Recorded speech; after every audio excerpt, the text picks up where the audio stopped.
Hi friends, welcome to my channel. Madurai Tallakulam Prasanna Venkatajalapathi ஆலயத்தில் அருள்பாலிக்கும் ஸ்ரீ ஆஞ்சநேயரின் சிறப்புகளை பற்றி இந்த பதிவில் பார்ப்போம்.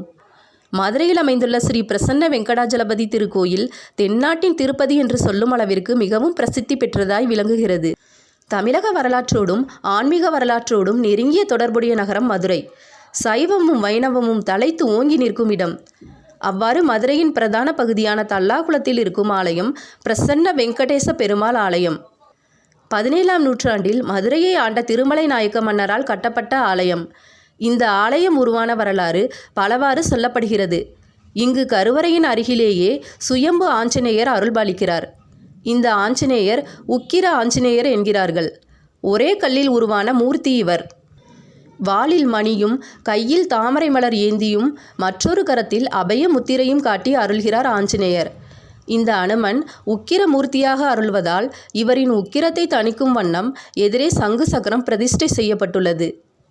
கலைநயம் மிக்க இந்த திருக்கோயிலில் அருளும் மூலவர் பிரசன்ன வெங்கடாஜலபதி.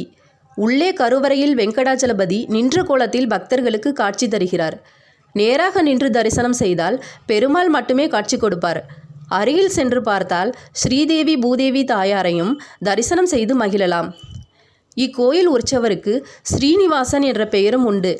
இந்த கோயிலில் இன்று அனுமன் ஜெயந்தி வெகு விமர்சையாக கொண்டாடப்பட்டது.